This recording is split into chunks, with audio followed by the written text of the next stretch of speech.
सदाशिवसमारम्भां शङ्कराचार्यमध्यमाम् अस्मदाचार्यपर्यन्तां वन्दे गुरुपरम्पराम्.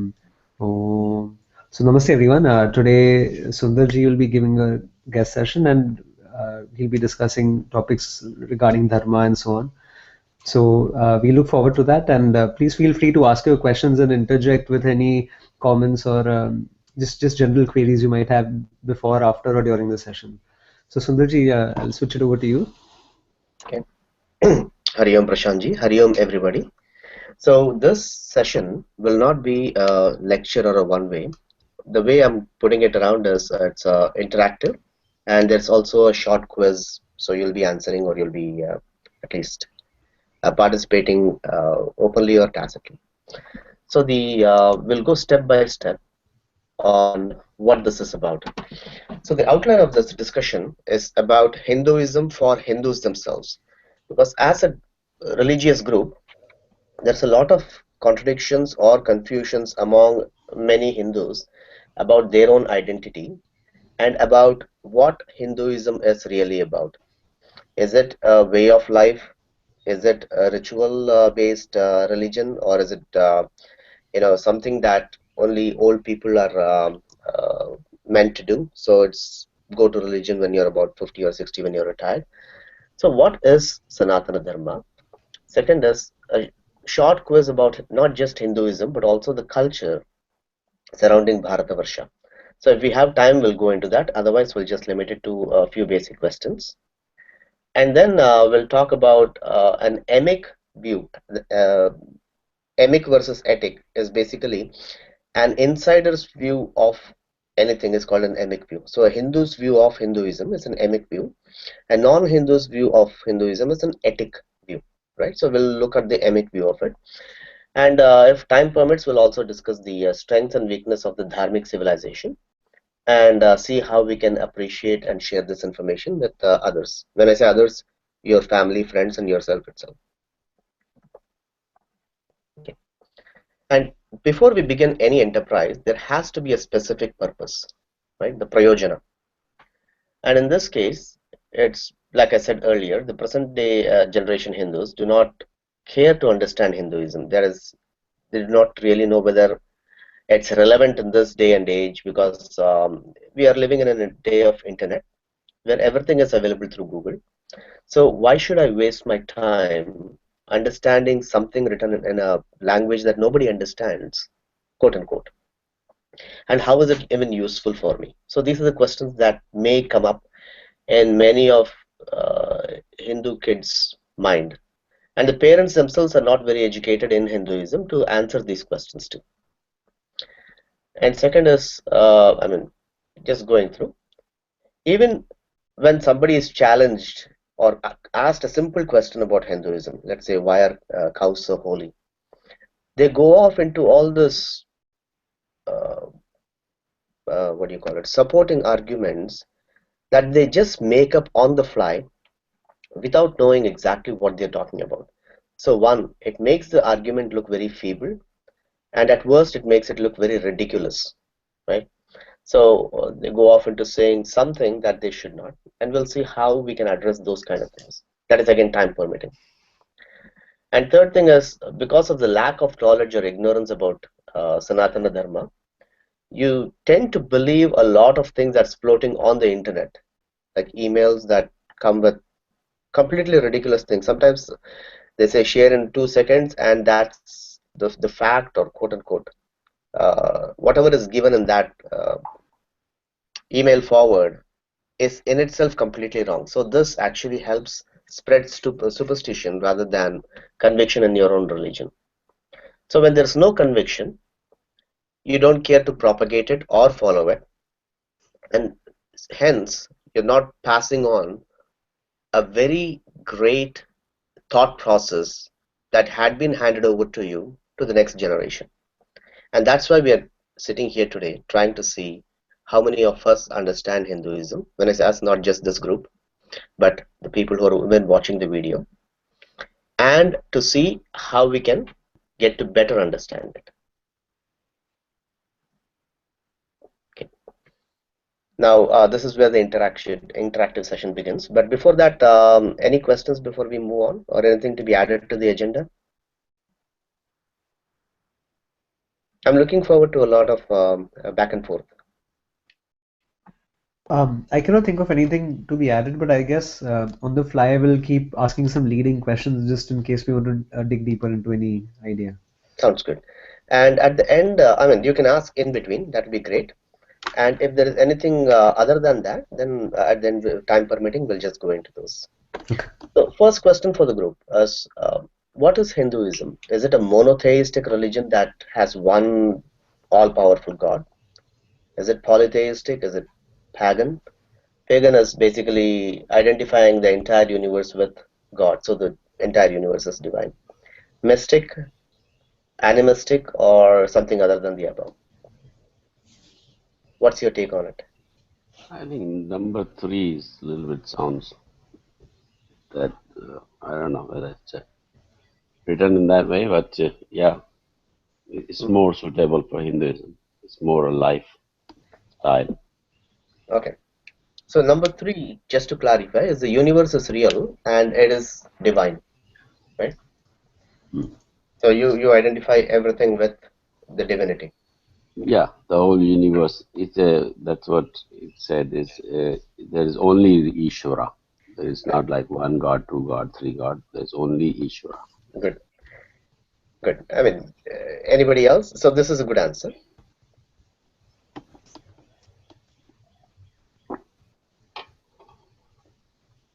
So before I move on, anybody else? I guess I'll just take a shot at this. So when we say that everything is Ishvara, we are talking at the Mithya level, whereas over here Satyam is not accommodated in any of these definitions, as one can see. So is there any answer in this that would, or is it the option number 6? I Something would say other it's than option number 6. 6. Okay. And second question is, how many gods? I didn't know the capital and small, so I put in all those. How many gods do you have in Hinduism? Is it one God? Is it the Trinity, which is Brahma, Vishnu, and Shiva? Is it infinite, or is it you can make up your own God kind of thing? This is one question that many people are asked, or at least I was asked by many people many times. So, how many gods do you have? So, quick take before we go to the next slide. This is only a quiz. No, I mean, you get 100 marks for every answer.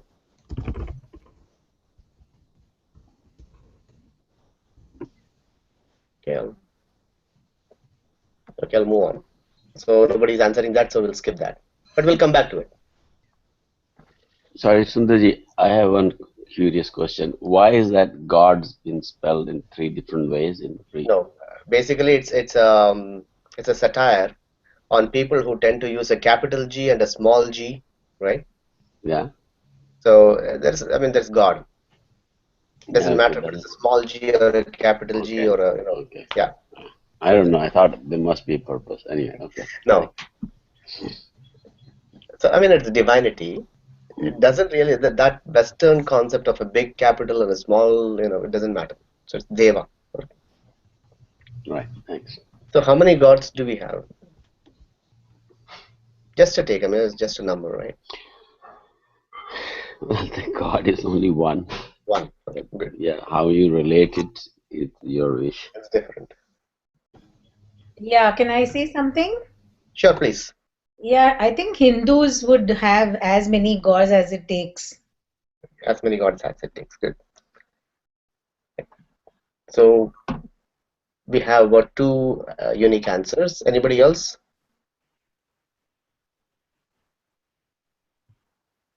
Okay. I mean, we are coming to this. I'll give you the answer, and the answer is it spans all the questions. So we'll come to the answer soon. And the third short question is, are Vedic teachings just theory or is it more practical?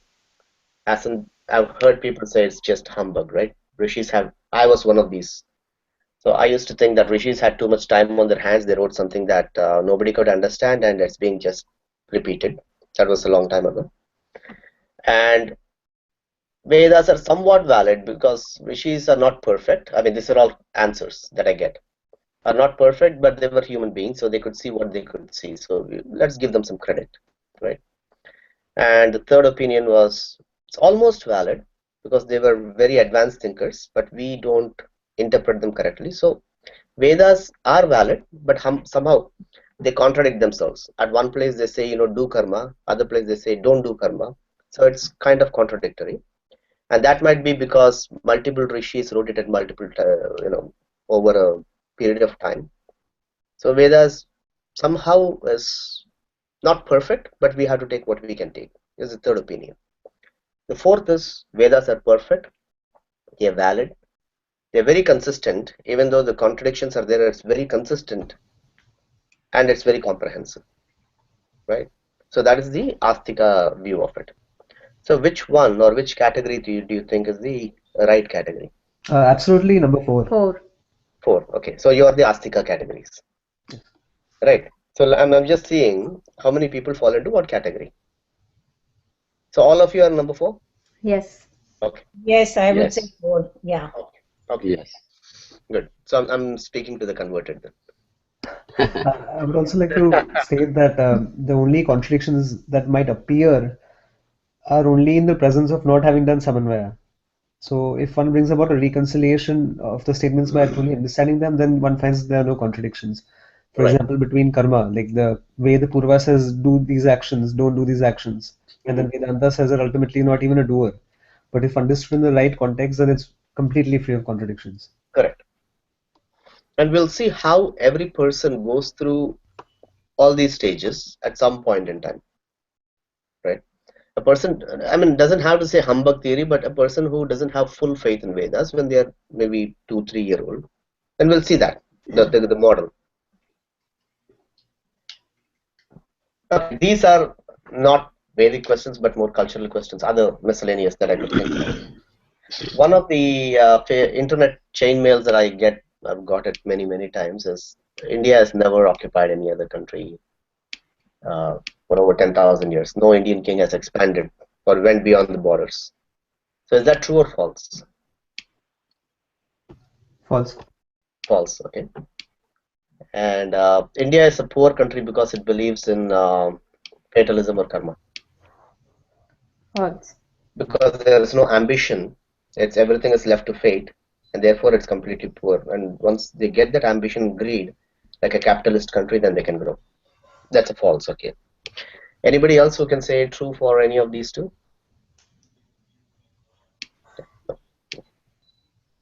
Yeah, I And think I would say true for India as a poor country because of belief in fatalism and karma.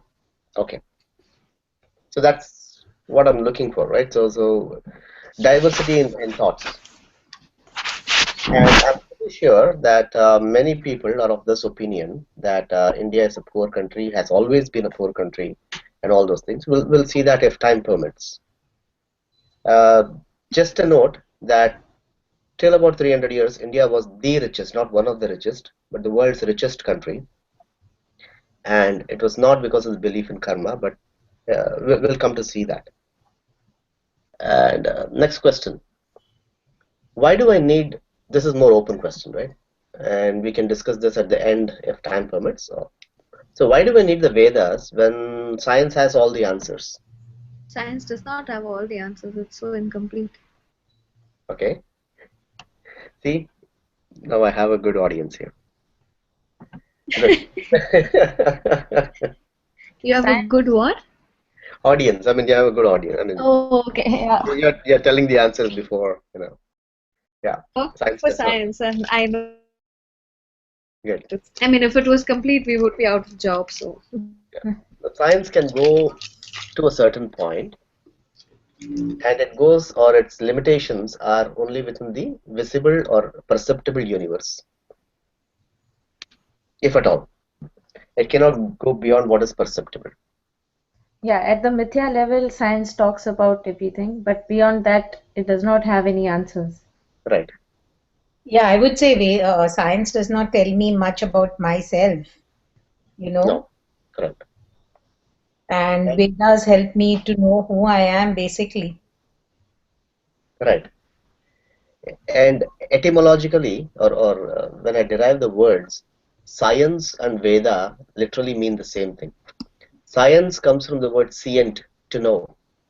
Vedas come from the word ved, to know. Both means knowledge, etymologically. But we take science to be modern science, where it's perceived to be just science of the material world, right? Material science is all alone science. There is a non-material or metaphysical world, and we'll see how that surpasses or adds to. So anything I learn from science actually helps me understand Veda more. Whereas in many other cultures, science contradicts religion, and therefore there's a tussle between religion and science. With the Vedic or the Dharmic world, science actually helps confirm most of what we already know, right? So science doesn't have all the answers, but it makes you understand the world better and adds to your experience. But we see that the final answer or the final realization, it goes way beyond the limitations of science. Another question: why can't Hindu? Sorry, go ahead. No, so go ahead. Go ahead. Okay. So another question is, why can't Hindus eat cows? What is so special about cows? Right? You eat every other animal. Why not cows? So this is something that we'll develop on at the end if we have time. Fair enough? Yeah, I think I was just going to quote. This reminds me very interesting talk by Puja Swamiji, where he says, this is a normal conversation in every little social way. I don't need Vedas, and it's all science and everything. Mhm. And he says the answer to that is yes, you definitely don't need Vedanta teachings and all that. You don't need it. Yes, I agree with you. And he says just let the conversation continue. And then later on, person says, my children don't do this. I want them to do this. My boss is like this. I'm not really happy with that. He says that is the time you have to say that is why you need Vedanta to make it to realize your happiness. I'm just saying very quickly what he says in a very, very nice way. Yeah, I heard that. Yeah, Yeah, yeah, I've that's heard very nice talk. Yeah. Okay, go ahead. that's good. So just to reiterate before I go on to the next slide, so I won't say answers as in A, B, C, but to understand this, some of you, we have already gone through the Tattva class, but if you understand the model of teaching in Sanatana Dharma or Dharmic religions, you'll understand how everything fits into a big picture. Currently, the confusion arises in Hindus because they think of each and every ritual or each and every belief as true in itself without seeing the big picture, right? So we'll talk about the dharmic education model, where you're taken from what you know or where you are into what you can know or should know. So from the superficial reality, which we are always accustomed to understand absolute reality. If I talk about absolute reality, na anta pragyam, na bahish pragyam, no vayata pragyam, nobody will understand what I'm talking about. It has to go from something that's very tangible and what you understand through baby steps to make you understand what is final, right? And that is a normal way of educating anything. Like even when you go to school, you're not introduced calculus in grade, say, in kindergarten or grade 1. It's basically counting apples or biscuits, something that you can touch. It's very tangible and you appreciate. You like something that you like. So 3 apples plus 3 apples is 6 apples. So it's not the apple, the external manifestation, but the numbers that is more in focus. And when you sufficiently understand that, the apples are given away. It just becomes a shape, 1, 2, 3, as a shape. In reality, numbers have no shapes, you know that. So the same numbers, 2 plus 2, 4, is same whether you write it in Roman, in binary, in hexadecimal, it doesn't matter. The numbers add up to the same. So same way here, One is the dharmic model. It's very consistent and very articulate when you look at the big picture. And it takes you from your identification of the observed or the external universe, that is the body identification, to the observer, to the true self. If I say self or Atma or something else, it would be very confusing to a uninitiated listener, to a casual listener. So we have to be very careful about these words. It becomes a burden in the beginning stages. And then finally, it takes you from a very deluded cognition to undeniable experience. So it is an exact science, quote unquote science, that actually can take you and give you the results that are intended. And this comes from me, who has always been a skeptic, and I was a atheist, you know that.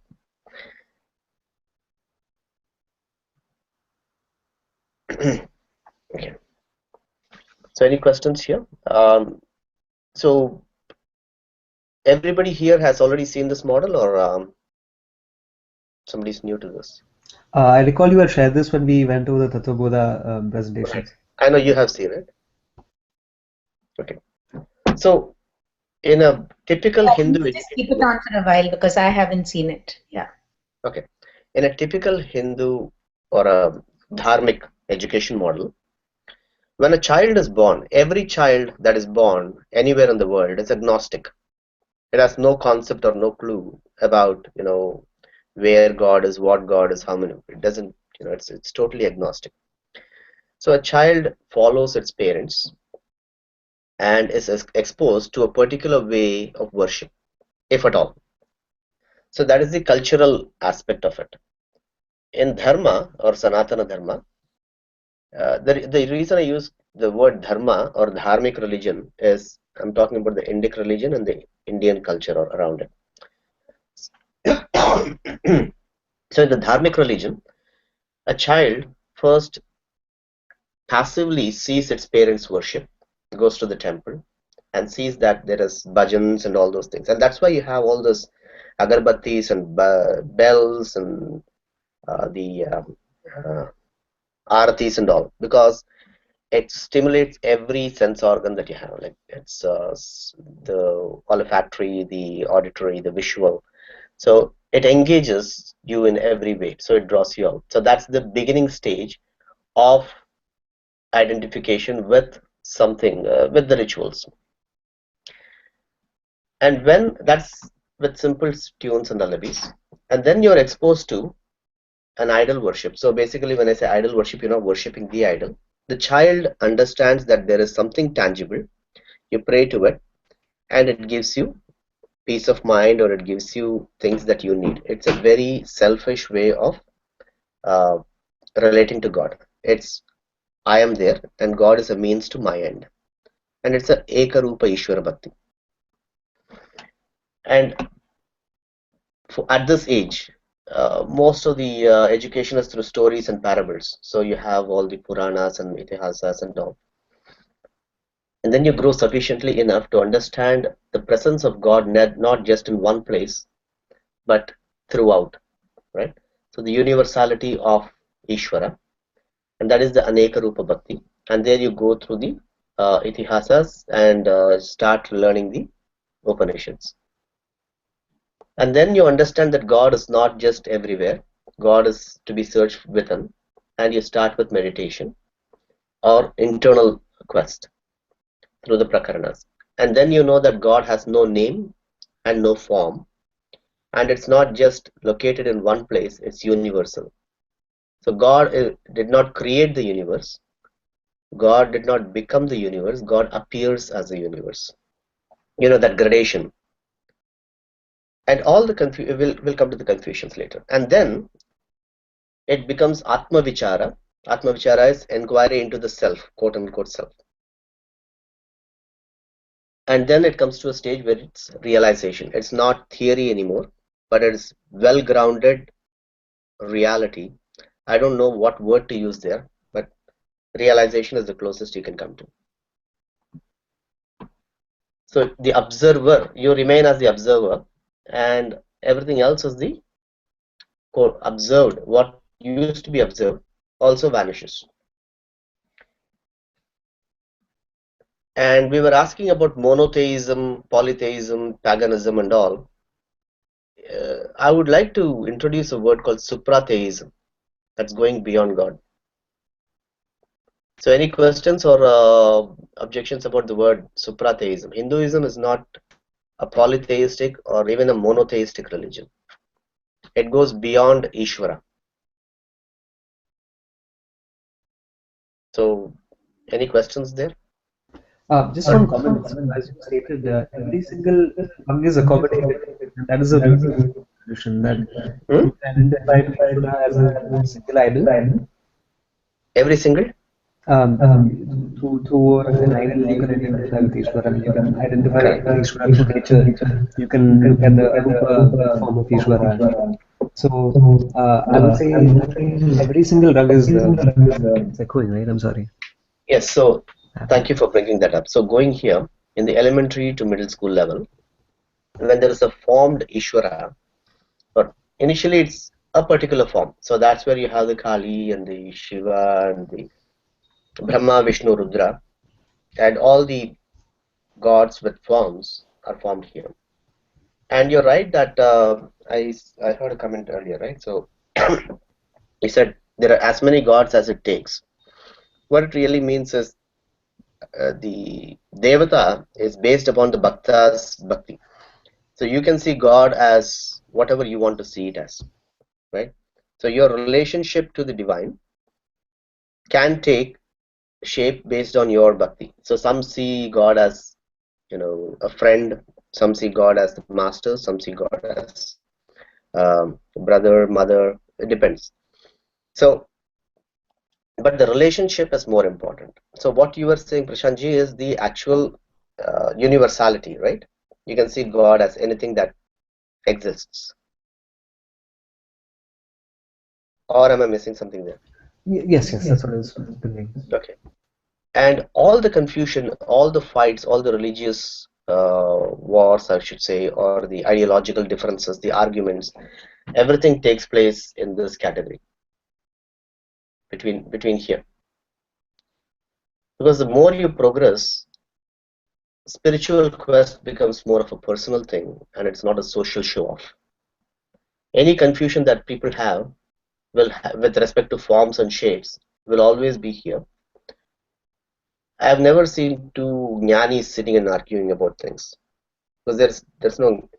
Uh, so somebody is saying that my voice is echoing. Do you find my voice echoing, or are you able to hear me properly? Referring to my voice, I suppose. Oh, okay. Yeah, I think Prashant's voice was echoing. Okay.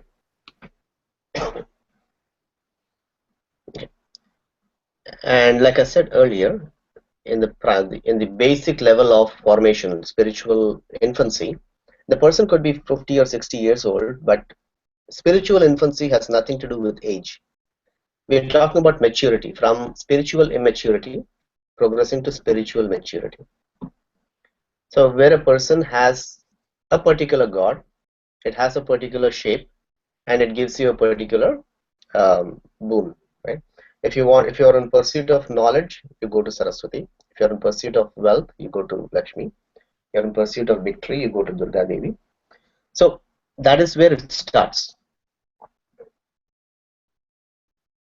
And as we progress, your mind expands and your outlook of God expands till you come to the Aham Brahmasmi, or even not even that. Those are even words, but the self-realization.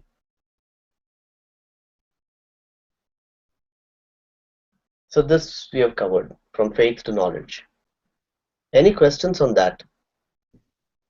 On how the model is built? And then we can go back to the questions and see, the misconceptions themselves. Yeah, I have a question. You said about going beyond Ishvara. Mhm. What does that mean? Please explain. Yeah, I was waiting for somebody to ask that question. Good. So, like I said in the beginning stages, this point. There's a formless God. So there is a guna. Guna means quality, and form, akara, right? So in the beginning, you think of God as having a form and having a quality. Like I said earlier, Lakshmi or Saraswati or Durga Devi or anybody has a particular form and a particular quality. And as the spiritual progress takes place, you understand that God has no form but has a quality that is called Saguna Nirakara. First is called Saguna Sa Akara, Saguna Sa Akara, and then it becomes Saguna Nirakara, which is Ishvara. So Ishvara has quality, but it doesn't have a shape. And Ishvara is the collective reflection or collective what do you call it? So the sum total of all jivas.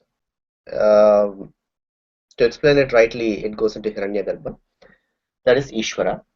But even that is a reflection of Brahman on Vidya Maya, on pure Sattvic Maya. So Ishvara is not the same as Nirguna Nirakara Brahman. There's a subtle difference there.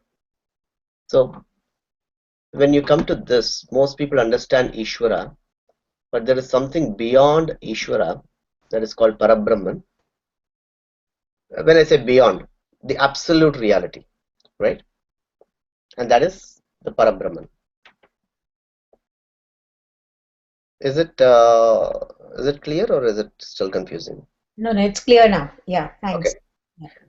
So when I said going beyond God, quote unquote God, that's why it's very confusing to a Hindu mind, the word God, right? So what do you define as God? So if I take Ishvara to be a God with quality and all, then Parabrahman is beyond God, right? Because it has neither name nor form, therefore it cannot have a noun or an epithet saying that it is God, because there's no definition there. No definition works with Brahman. And in Hinduism, there is no proper noun for God that I know of. I know Om and Atha are names given to Brahman, but otherwise, even including Brahman or Atma, they're all adjectives, not nouns.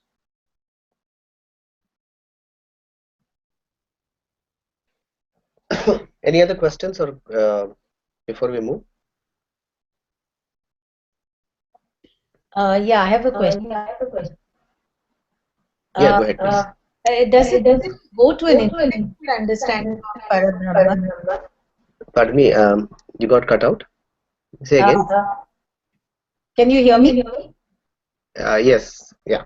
In the previous slide, in the post-grad part, it says intellectual understanding of Parabrahma. This one? Yeah. Okay. Transition into Nirguna, Nirakara, Ishvara. Does it still remain as an intellectual understanding of Parabrahman? I had to differentiate that because initially we know of Parabrahman and we understand the intellectually we understand it. But after that we go into the actual, or when I say we, a sadhaka transcends, and when jnana arises, all the ignorance is gone, right? So jnanena moksha. This is pre-moksha state. Okay. Got it. Yeah. Also, I have a comment over here. Pujya Swamiji is often asked, like, is there something that's beyond intellectual understanding? And he makes this very emphatically clear that the understanding can only take place in the intellect. There's no other place it can be there. Understanding, So, from what I understand, what you're conveying here is that you transition from the intellectual understanding. Here, you're talking about the Shravanam and the Mananam, and ultimately, you, after having done your Didasana, you see yourself as non-separate from this Brahman. So, the Tat Padartha and the Tvam Padartha are taken as one, right? Correct. So intellectual understanding is a word used to differentiate between understanding and experience. Okay, got it. Yeah.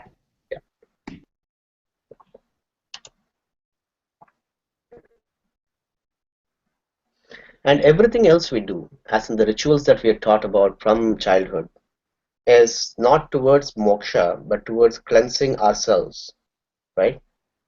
So any ritual is needed in infancy. So even if you go to a school, the first thing they tell you is to write the alphabet over and over, the letters, right?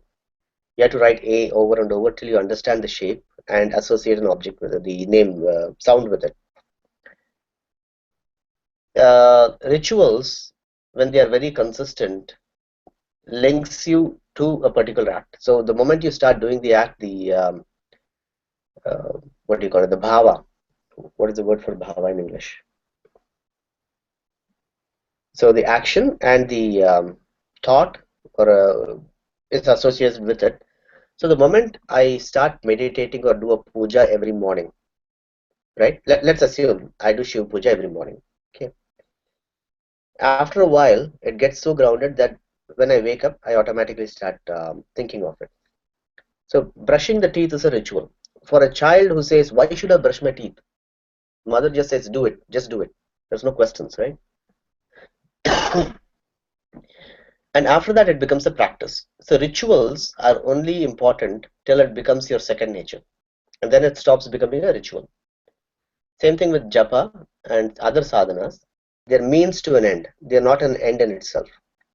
So that helps you ground yourself, and this is all towards stabilizing the mind and to bring it towards a particular channel. So it's channeling your mind rather than leaving it running around in all directions. So all the sadhanas, the karma kanda is basically towards a particular end, right? Even inquiry is a means to an end, and self-knowledge is pretty much the end in itself. So the idea here is not to go very deep into each and every sadhana particularly, but to say that Hinduism doesn't, impose one sadhana on everybody and say this is what you're supposed to do, because you tune it based on the person's temperament, character, based on how much the affordability, everything. So it's very flexible, so to speak. So I cannot bring one book and say this is going to solve all your problems. So it's a curriculum that slowly takes you through and makes you understand and solve your own problems. And that's why the Vedas are more important. Initially, I asked if the Vedas are very theoretical or is it. Okay, we'll go back to that now.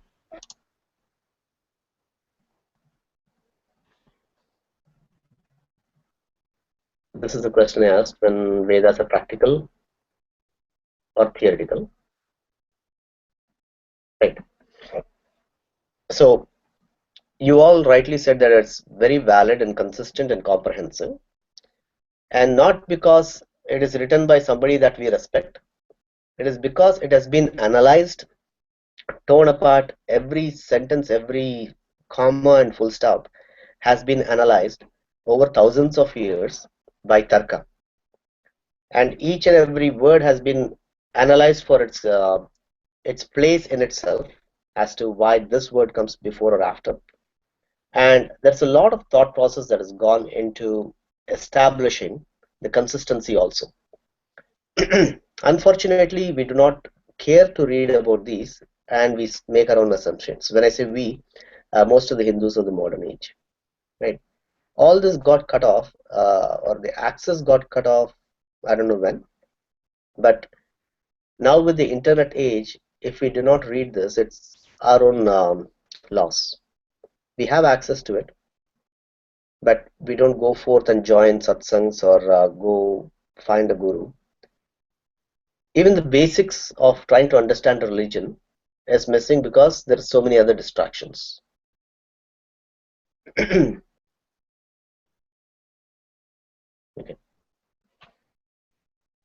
Now, this question. So, do we go on to this question, or do we? I would like to talk about the previous misconceptions themselves. Sorry, which question? No. I'm asking, is there any other question on Vedic teachings?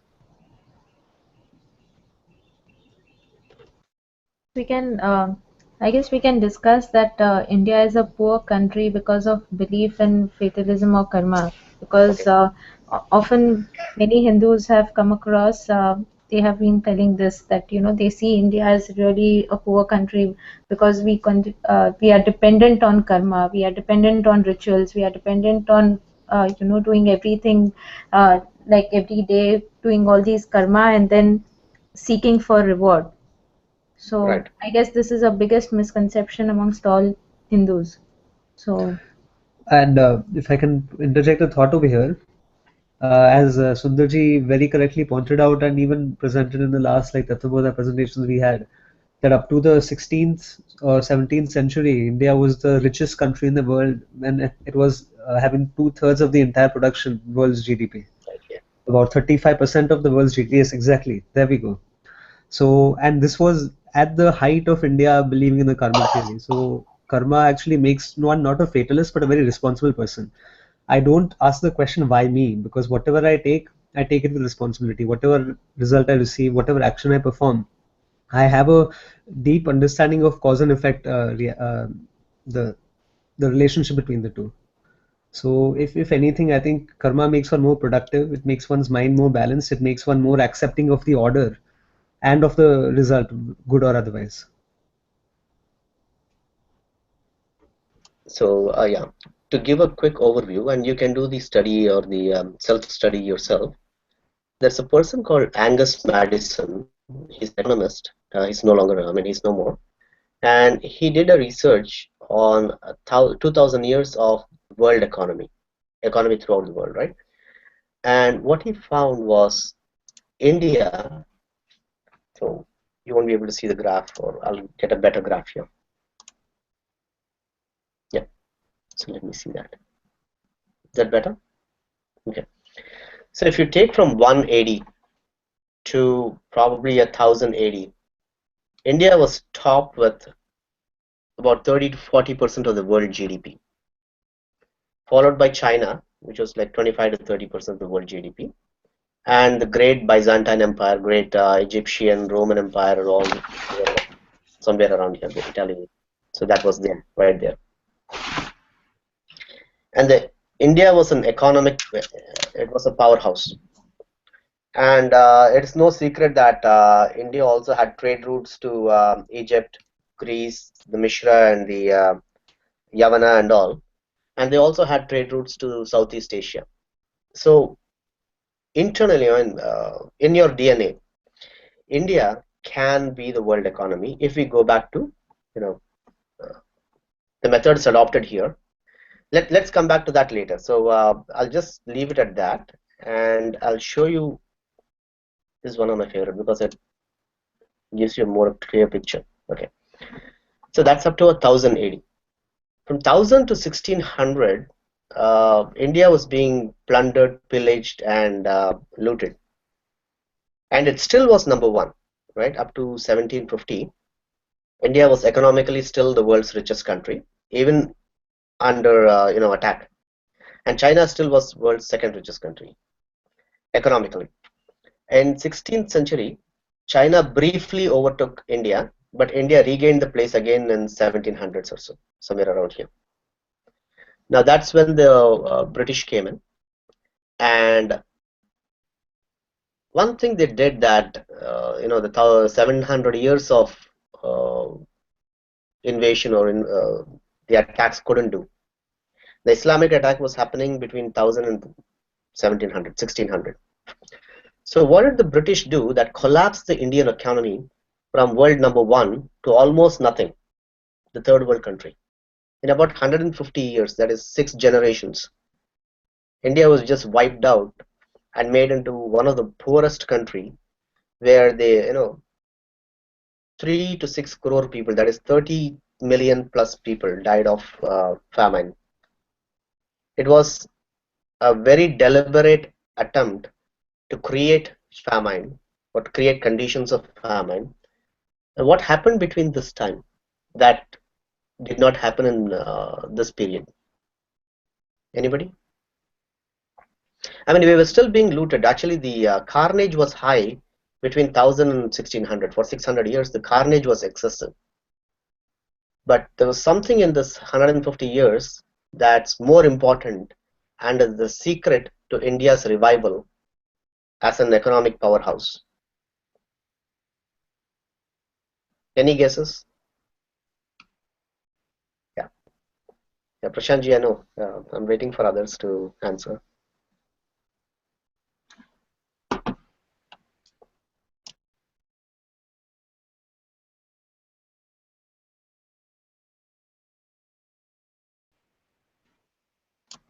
Okay, just take a guess. I mean, it doesn't cost money. Subina ji, Sachi ji. I don't know. My guess would be that the spiritual started developing during that time. Is that a wild guess? I don't know. What started developing? The spiritual character that, which maybe had earlier, because of all what was happening to it, had kind of gone, in the back seat, had taken a back seat. Maybe that was started to get back. I don't know. I'm just taking a wild guess. So that when it came back, you say that the economic collapsed because the spirituality came back? No, I'm saying the revival. You're talking about the revival, no? No, that's the revival. I'm saying the question was between 1750 to 1900. Yeah. You can see the decline of Indian economy, right? Right. And the reason for it. Is it because of industrial revolution? Close. Not industrial revolution, but India's industry was collapsed. So what happened here? No, I mean industrial revolution, and that's why the indigenous industries couldn't cope up as much. Okay, so I'll tell you. Yeah, so close, and that is one of the popular versions that goes around. That's one of the popular versions that goes around. So between 1000 to 1650 or even 1700, even though we were, the wealth was taken out of India, we could regenerate the wealth because we had the capability to. Between 1700 and 1750 to 1900, all the education institutions were collapsed. If you read Dharampal's writings, so it's called, I think it's called Peace Tree. So or Beautiful Tree. So there is a collection of books from the British time when he said every village had schools, not just for the upper or upper caste, but most of the schools had kids from so-called lower caste. About 63 to 65% of the kids who go to village schools, and every village had schools. There was Gurukula system, and there was Sampradaya, and even the GDP that was high. Not that only the kings were rich and everybody else were ultra poor. There was equal distribution of wealth across societies. Very well planned buildings, and this public littering or public urination, all those were banned. Those were actually punishable by the government back much before. I'm not talking about the post-British, but the pre-British. Now, many people think that the British introduced English and therefore it was a downfall. Indians are very capable of learning multiple languages, and they used to speak, the Greek or the Yavana Bhasha, that's the Greek, and the Egyptian for trading. So our traders were really top class.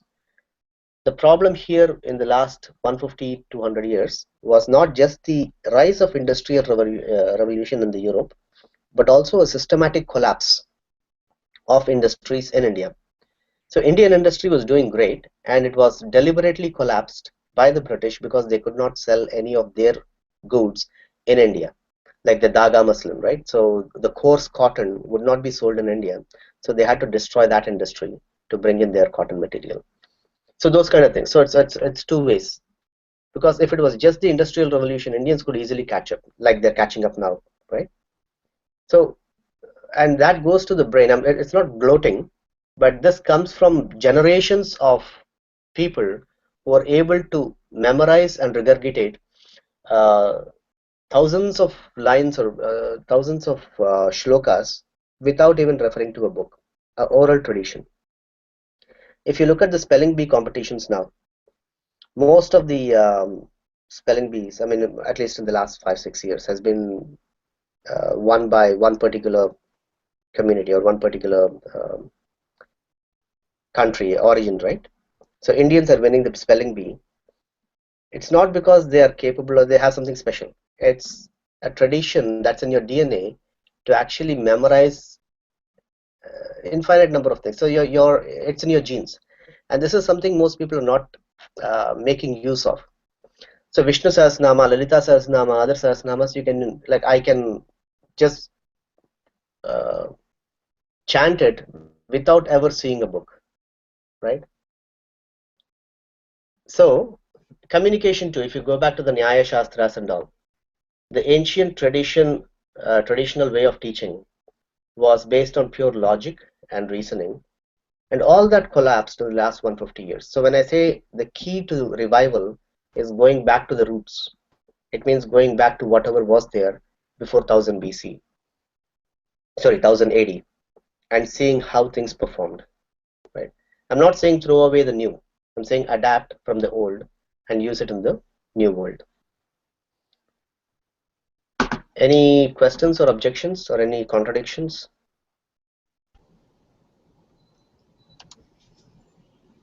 Just a few things to support what you said actually further.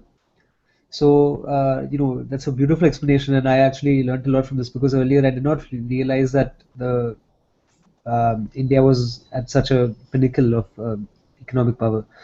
Um, so, for example, if the European nations underwent an industrial revolution, as you rightly pointed out, that would not actually amount to India losing its GDP because, first of all, India had the tools and the means to catch up with it, and secondly, just because one country has an economic growth pattern, it would only increase global trade and India would continue to rise. So here, as you very rightly said, that India was stifled, its growth was stifled, and all the raw material that India produced went into the final goods that were a result of the industrial revolution in Europe. So it was kind of like a very well orchestrated pillage of India, where all the raw materials, all the goods, all the labor was taken, and it ended up as produce in the European GDP. Second is that even if you go back to the graph, it is not Europe that has actually undergone a huge industrial revolution, but it's actually USA. Correct. And USA did not really have much of a stake in India, but they had a lot of trade with Europe. Correct. So, yeah. And I wonder if you could also address the karma issue that I think, maybe we didn't resolve that completely, that somehow it makes people fatalistic. Okay. So while we believe that everything is, when I say everything, there is a prarabdha and there's a karmic cycle. The ancient Indians were not that dumb enough to just rely on fate, right? So fate, there is a big argument about fate versus free will. So what is prarabdha, just to understand, or the law of karma, is anything that you do today will produce a result, whether you like it or not, will produce a result that is neither positive nor negative. So every action has a reaction. What makes it positive or negative is basically whether your mind can accept the result or not. Simple. If you like the result, then you say, okay, that's good, good result. If you don't like it, for example, I'm running on a treadmill and it's not a happy thing to do, right? So a person who is working out voluntarily undergoes pain for a future gain, right? So and the same thing, a person who eats excessive sweets, now it's really it's a pleasure, but it produces pain later, may or may not, again depending on the person's metabolism. So but every action will produce a reaction. So the saying goes that because the jiva or the soul is constant continuum, and it persists through multiple bodies, any action done in one of the bodies, like a previous birth, will come back to you in a later birth. You cannot avoid it. Just because you change your clothes, something you did 4 days ago will not stop you. I mean, it won't. Let's say 4 days ago, I bought a lottery ticket and I've changed my clothes. And let's say the lottery has come. So there is no way that I won't be awarded the prize because I'm in a new cloak, right? I was wearing black, then I'm wearing blue now. Doesn't matter. Same way with the body. And anything that you undergo today, like positive or negative, was a result of some karma done in the past, either by you or by others, right? So our kids who are living in this world today are seeing a more global warming because of karmas done in the past, not by themselves but by somebody else, right? And free will comes in as to what you do with the environment is free will. And like I said, the argument versus fate versus free will had established that there is no such thing called fate. It's always free will, and anything that you call fate is free will from the past. You deliberately did something in the past, and that's coming back to you as karma. Is that clear? So when you say karma, it's only an environment created. It doesn't mean that you're stifled by that and you'll not wait for things to happen.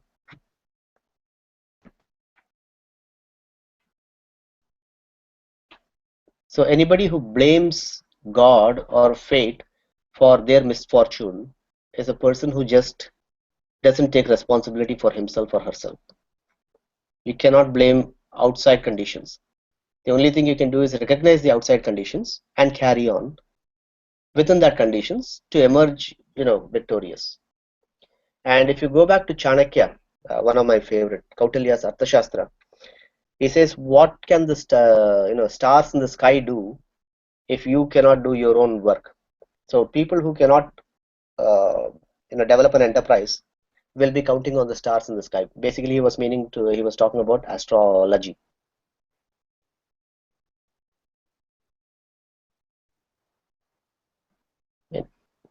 Is that clear, or is that off topic, confusing?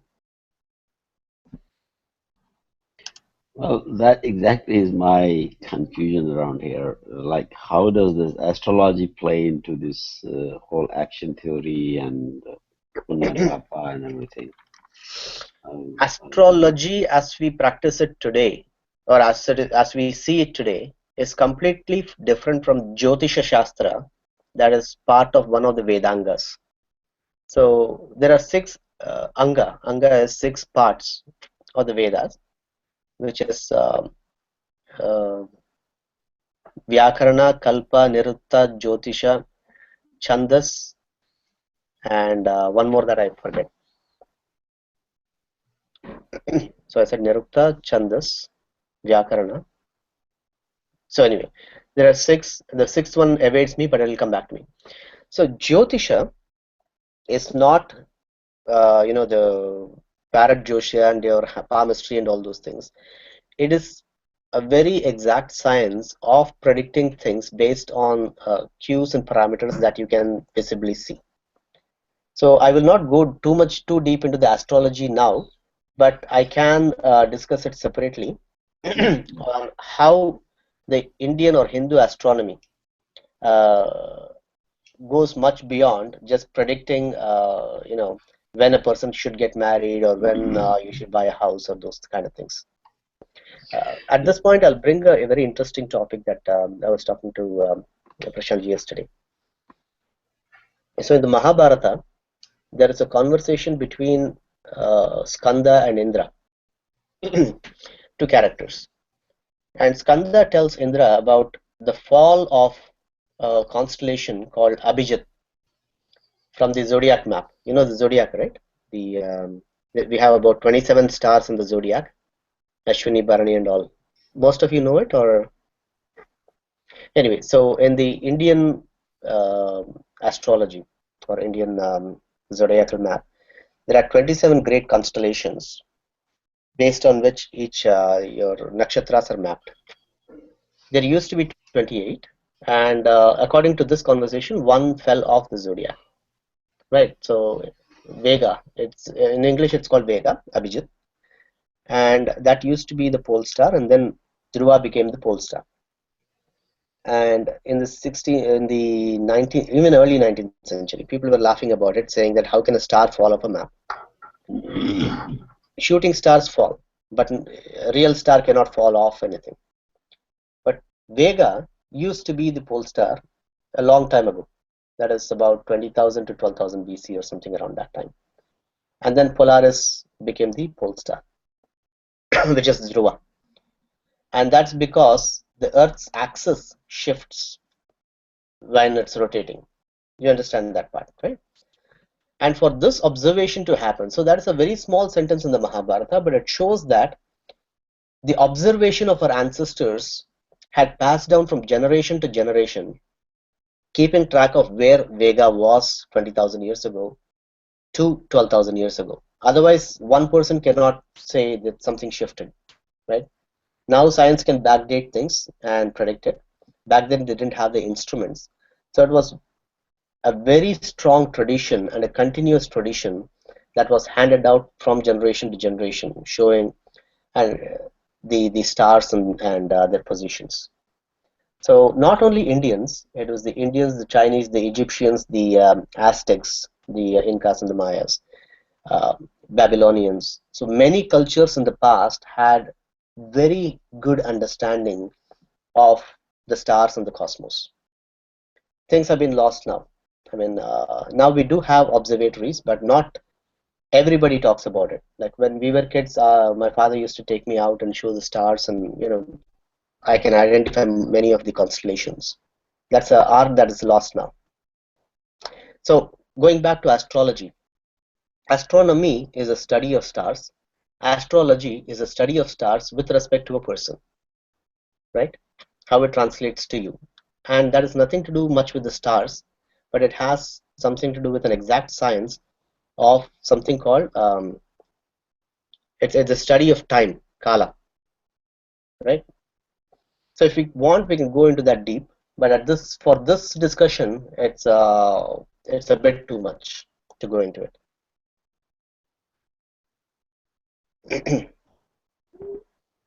Okay.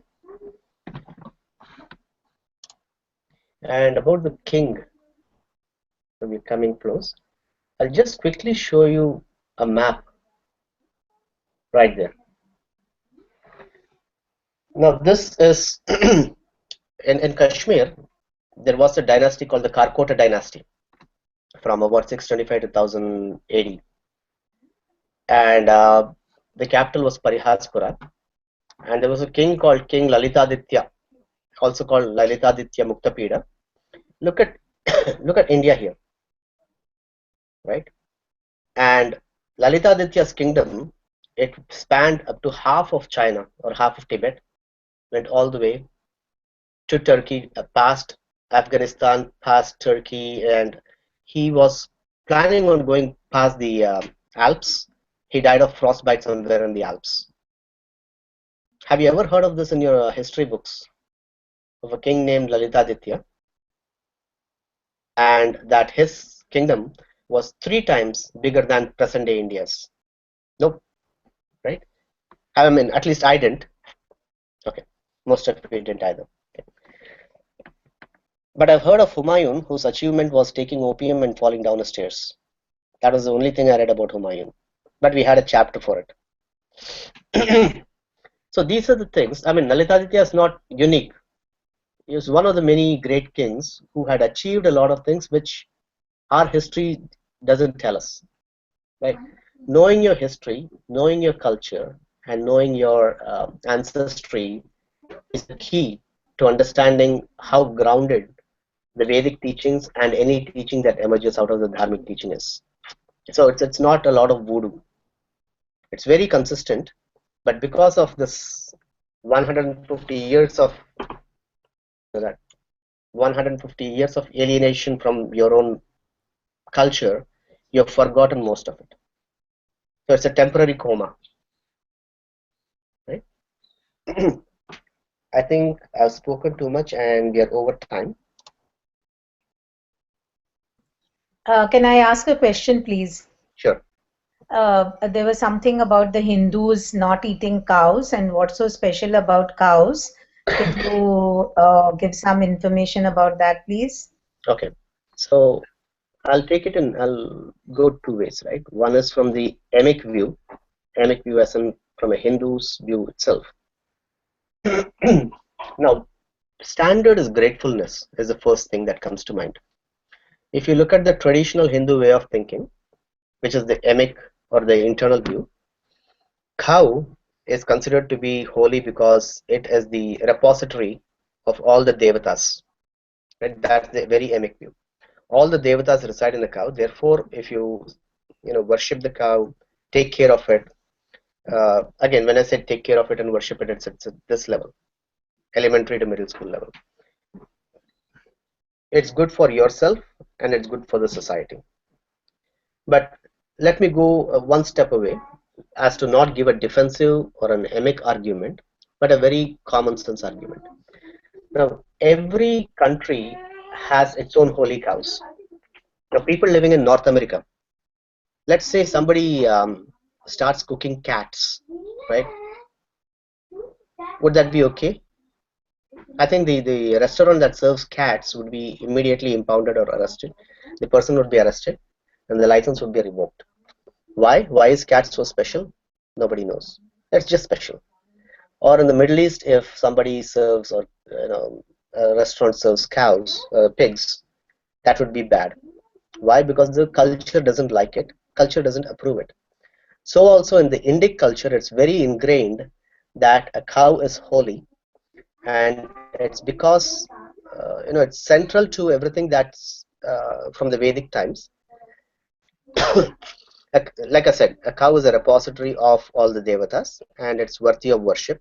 We drink cow's milk, and it's basic gratefulness to it.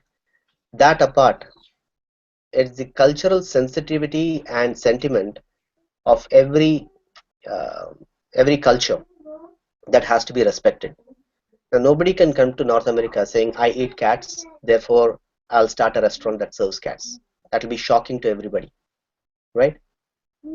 So in some places, the arguments themselves matter less, and the sentiments of the local population or the local culture matters more, right? So specialty about a cow, ethic view, you understood. Sorry, emic view, you understood, right? Yeah. Okay. And the Puranas talk a lot about the Devatas and every part, so the Kamadhenu and all those things, but each part is associated with a particular Devata. For example, Lakshmi in the back and Brahma in the front and all those things. So that is the Hindu view of cow, but the common sense view is, why eat an animal when you have when there is cultural sensitivity about it? Okay, I got it. Yeah, Yeah. thanks.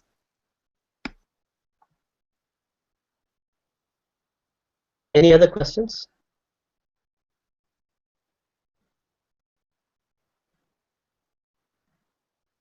Prashantji? I cannot think of any questions, but if there are any closing thoughts you would have. Okay. So like I said, I'll bring you back to my closing thoughts is that a lot of a lot has been lost in the last 1,000 years, and specifically in the last 300 years. Indians have been induced into an amnesia about their own culture, and because of that, every Indian kid today feels ashamed of his or her own culture, as we see in California, right? And they are defensive.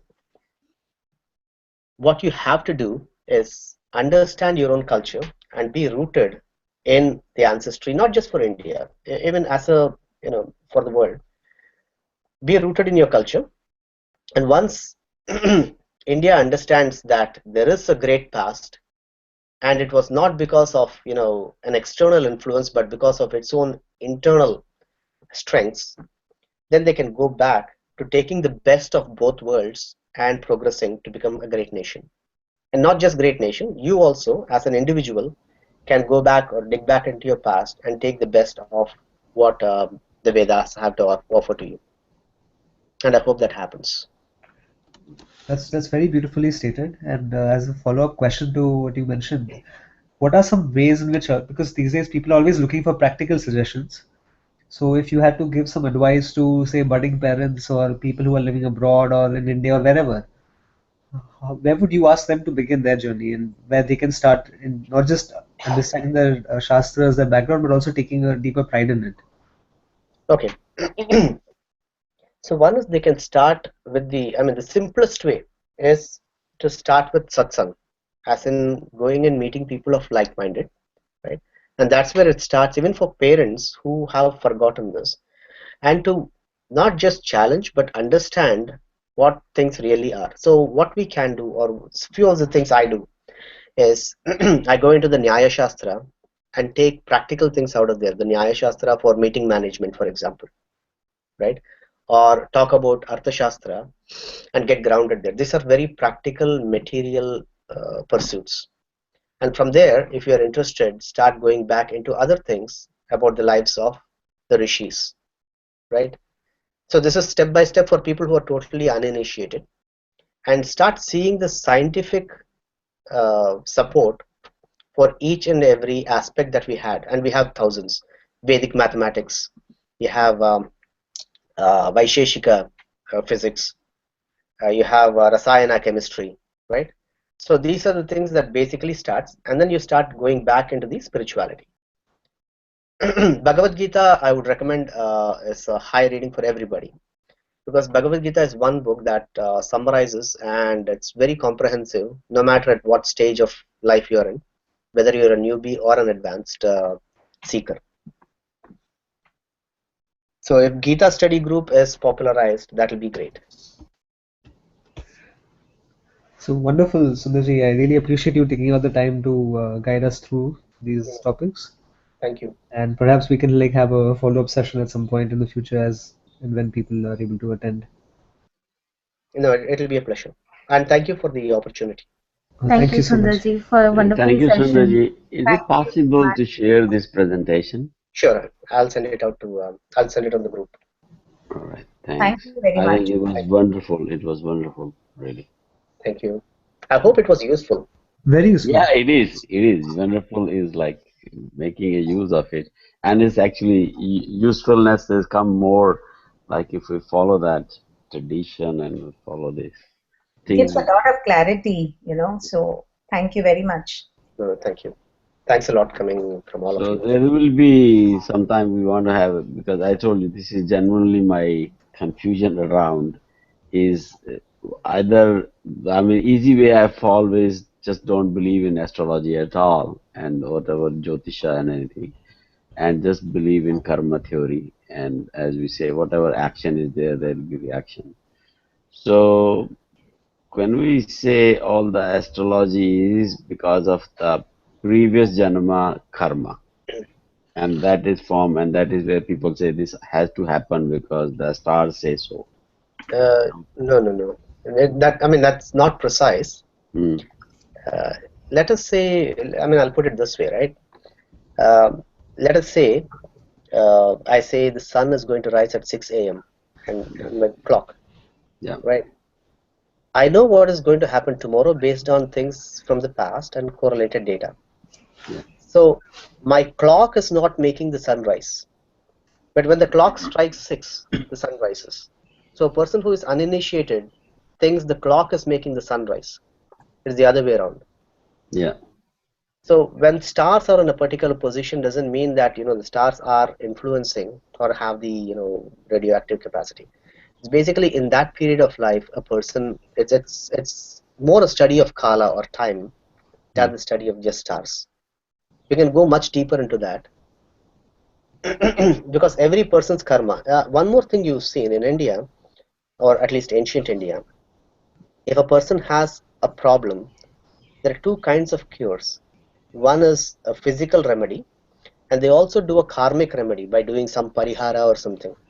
mm, Some dosha nivrati or parihara or something. The mm, karmic also is there, mm, right?